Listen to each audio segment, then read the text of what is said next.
Welcome to regular வீட்டு சமையல். வெந்தயக்கீரையை வச்சு ஒரு அருமையான பராத்தா ரெசிபி தாங்க இன்றைக்கி நம்ம பார்க்க போகிறோம். நல்லா ஃப்ரெஷ்ஷான வெந்தயக்கீரை ஒரு கட்டை வாங்கிட்டு இந்த கீரையில் இருக்கிற தண்டெல்லாம் விட்டுட்டு அந்த இலை பகுதிகளை மட்டும் நம்ம கிள்ளி கிள்ளி எடுத்துட்டு மேத்தி பராத்தா நம்ம செய்ய போகிறோம். ரொம்ப பேசிக்கான ஒரு மேத்தி பராத்தா ரெசிபி தாங்க இன்றைக்கி நம்ம செய்ய போகிறோம். கீரை எல்லாம் அந்த மாதிரி ஆஞ்சு எடுத்தாச்சு. இப்போ இதில் நல்லா தாராளமாக தண்ணி விட்டு 2-3 தடவை அதோட சேறு மண்ணெல்லாம் போகிற வரைக்கும் அலசி கழுவி பிழிஞ்சு எடுத்து வச்சுக்கணும். இதில் ஈரத்தன்மையே இல்லாத அளவுக்கு நல்லா பிழிஞ்சு நம்ம சுத்தம் பண்ணி எடுத்து வச்சிட்டோம் அப்படின்னா நமக்கு பராத்தா பண்ணும்போது நம்ம தண்ணி இல்லாமல் கீரையை அரிஞ்செடுக்கிறதுக்கு வசதியாக இருக்கும். இப்போ 3வது தடவை அலசி எடுக்கும்போது தண்ணி நல்லா பளிச்சுன்னு வெள்ளையாக இருக்கும் பாருங்கள். இந்த அளவுக்கு நம்ம கீரை எல்லாத்தையுமே நல்லா சுத்தமாக கழுவி எடுத்துட்டோம்னா தான் நமக்கு கீரை யூஸ் பண்ணுறதுக்கு ரொம்பவே நல்லாயிருக்கும். தண்ணி பாருங்கள் எவ்வளோ பளிச்சுன்னு இருக்குதுன்னு. இப்போ கீரை எல்லாம் பர்ஃபெக்டாக ரெடியாக இருக்குது. அதுலேருந்து தண்ணி நல்லா வடிஞ்சிட்ருக்கட்டும். தேவைப்பட்டால் ஒரு வடிகட்டியில் கூட போட்டு இதை நல்லா வடிய விட்டுருங்க. இப்படியே வச்சாவே நமக்கு நல்லா வடிஞ்சிரும். இப்போ ஒரு பவுலில் 2 கப் அளவு கோதுமை மாவு, எந்த கோதுமை மாவு வேணாலும் எடுத்துக்கலாம். ஃபஸ்ட்டு ஒரு கப்பு போட்டேன், இது செகண்ட் கப்பு. இதோட கூட ஒரு 1/4 கப் அளவு கடலை மாவு, அப்படி இல்லைன்னா நல்லா பெரிய ஸ்பூனில் 2-3 ஸ்பூன் கடலை மாவு சேர்த்துக்கிட்டிங்கனாலும் பர்ஃபெக்டாக இருக்கும்.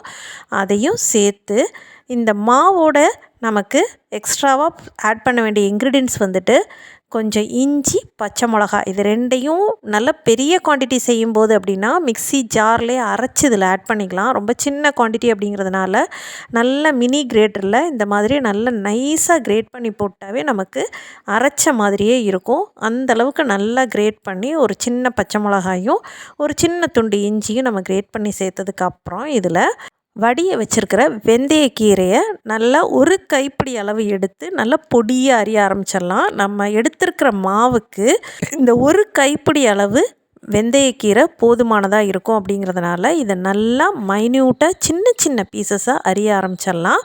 கட்டிங் போர்டில் அரிகிறதுக்கு சிரமமாக ஃபீல் பண்ணுறவங்க வெஜிடபிள் சாப்பர் இருக்குது அப்படின்னா அதில் இந்த கீரைகளை போட்டு நல்லா சாப் பண்ணி எடுத்துக்கலாம். அப்போயும் நமக்கு மைன்யூட்டான துண்டுகளாக கிடைக்கும். இப்போ நமக்கு எல்லாமே நல்ல பொடியாக அரிஞ்சு எடுத்தாச்சு. இதை நம்ம ரெடி பண்ணி வச்சுருந்த கோதுமை மாவு கலவையில் சேர்த்துட்டு அதோட கூடவே ஒரு ஸ்பூன் போல் ஜீரகம், இந்த மாவுக்கு கீரைக்கெல்லாம் தேவையான அளவு உப்பு, ஒரு 1/4 ஸ்பூன் பக்கமாக உப்பு, அதோட கூடவே நம்ம பெருங்காயத்தூள் ஒரு 2 பிஞ்ச் போல் அதையும் சேர்த்துட்டு ஒரு சின்ன ட்ராப் நெய், அதாவது ஒரு 1/4 ஸ்பூன் போல் நெய்யை போட்டு இது எல்லாத்தோட ஈரத்தன்மையும் மாவில் மிக்ஸ் ஆகிற வரைக்கும் நல்ல ஒரு 2 நிமிஷம் நல்லா கலந்து விட்டுட்டோம் அப்படின்னா அந்த பச்சை மிளகாய் ஈரம், இஞ்சி ஈரம், கீரையில் இருக்கிற கொஞ்சம் நஞ்ச ஈரமும் இந்த மாவோட கலந்ததுக்கு அப்புறமா கொஞ்சம் கொஞ்சமாக தண்ணி விட்டு இதை நல்லா டைட்டான சப்பாத்தி மாவு பதத்துக்கு நம்ம பிசைஞ்சு எடுத்துக்கலாம்.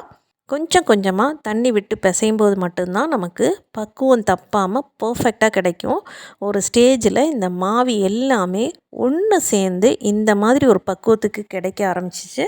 இந்த அளவுக்கு நல்லா பிசைஞ்சு வந்ததுக்கப்புறம் இந்த மாவை 15-20 நிமிஷம் நல்லா மூடி போட்டு ரெஸ்ட் பண்ண வச்சிடலாம். அந்த 15-20 நிமிஷத்துக்கு அப்புறம் மூடியை ஓப்பன் பண்ணி எகெயின் ஒன்ஸ் நம்ம மாவை ஒரு தடவை பிசைஞ்சிட்டு நமக்கு தேவையான அளவு உருண்டையை நம்ம உருட்டி எடுத்துக்கலாம். சின்னதோ பெருசோ விருப்பத்துக்கேற்ப நம்ம பராத்தா மேக் பண்ணிக்கலாம். இந்த உருண்டையை நல்ல ஒரு ட்ரை மாவில் டஸ்ட் பண்ணி எடுத்துக்கணும். அப்படியே நம்ம தேய்க்கக்கூடாது. நல்லா டஸ்ட் பண்ணி எடுத்து நம்ம சப்பாத்தி கட்டையில் வச்சு நல்லா ரவுண்ட் ஷேப்பில் திரட்டி எடுத்துக்கலாம். நார்மலாக நம்ம சப்பாத்தி தேய்க்கிற மாதிரி திரட்டி எடுத்துகிட்டு இதில் ஒரு ஸ்பூன் போல் எண்ணெய் ஊற்றிட்டு நல்லா கோதுமை மாவை அதில் டஸ்ட் பண்ணி நல்லா கலந்து விட்டுடலாம்.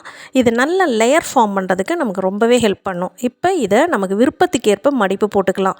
முக்கோணம் அப்படி இல்லைன்னா சதுரம் நமக்கு விருப்பத்துக்கு தகுந்த மாதிரி மடிச்சுக்கலாம். முக்கோணம் போட்டோன்னா நம்ம ஹோட்டல்ஸ்லாம் கிடைக்கிற பராத்தாஸ் மாதிரியே இருக்குங்கிறதுனால இந்த மாதிரி முக்கோண ஷேப் பண்ணி அதையும் டஸ்ட் பண்ணி அதே முக்கோண ஷேப்புக்கு வர்ற மாதிரி நம்ம திரட்டி எடுத்துக்கலாம். இப்போ நம்மளுடைய சப்பாத்தி நல்லா முக்கோணமாக திரட்டி எடுத்தாச்சு. இதில் மேலே இருக்கிற டஸ்ட்டெல்லாம் நல்லா கை வச்சு 2 பக்கம் இந்த பக்கம் அந்த பக்கம் லைட்டாக ஒரு தட்டி எடுத்தோன்னா டஸ்ட் ஃப்ளவர்லாம் கீழே விழுந்துடும்.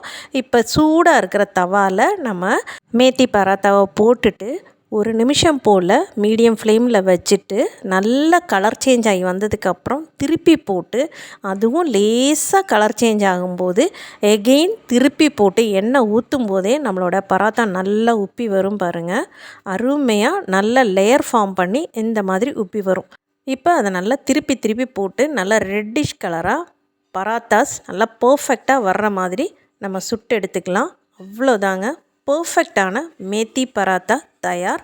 இதுக்கு சைட் டிஷ்ஷாக ரைத்தா அப்படி இல்லை அப்படின்னா ஊறுகாய் வச்சு கூட சாப்பிட்லாம். ஜஸ்ட்டு பராத்தா மட்டுமே போதும், அவ்வளோ டேஸ்டியாக இருக்கும். இதே மாதிரி எல்லா பராத்தாவையும் நம்ம சுட்டு எடுத்துக்கலாம். 2 பக்கமும் வெந்ததுக்கப்புறம் திருப்பி போட்டு எண்ணெய் ஊற்றினா பராத்தா தானாக உப்பி வரும். அவ்வளோ டேஸ்டியாக இருக்குங்க. இதில் வந்துட்டு பார்த்திங்கன்னா நம்ம எத்தனை லேயர்ஸ் மடித்தோமோ அத்தனை லேயர்ஸ் நமக்கு தனித்தனியாக கிடைக்கும். இப்போ இதை பிளேட்டிங் பண்ணிவிட்டு இதுக்கு ரைத்தாவும் ஊறுகாயும் வச்சு நம்ம சர்வ் பண்ணிடலாம். இப்போ ஒரு பராத்தா எடுத்து நல்ல லேயர்ஸ் நான் பிரித்து காட்டுறேன் பாருங்கள். எந்த அளவுக்கு பர்ஃபெக்டாக நம்ம லேயர்ஸ் எல்லாமே தனித்தனியாக பிரிஞ்சு வருதுன்னு. இந்த பராத்தா ரொம்பவே சாஃப்டாக இருக்கும். டிஃபன் பாக்ஸ்க்கெலாம் கொடுத்து விட்டால் மத்தியானம் வரைக்கும் அதே சாஃப்ட்னஸ் மெயின்டைன் பண்ணுங்க. அவ்வளோ டேஸ்டியாக இருக்கும். நீங்களும் இதே மாதிரி செஞ்சு பாருங்கள். வீடியோ பிடிச்சிருந்தா லைக் பண்ணுங்கள், ரொம்ப பிடிச்சிருந்தா ஃப்ரெண்ட்ஸோடு ஷேர் பண்ணுங்கள். உங்கள் ஃபீட்பேக்கை கமெண்ட்டாக சொல்ல மறந்துடாதீங்க. தேங்க்ஸ் ஃபார் வாட்சிங்.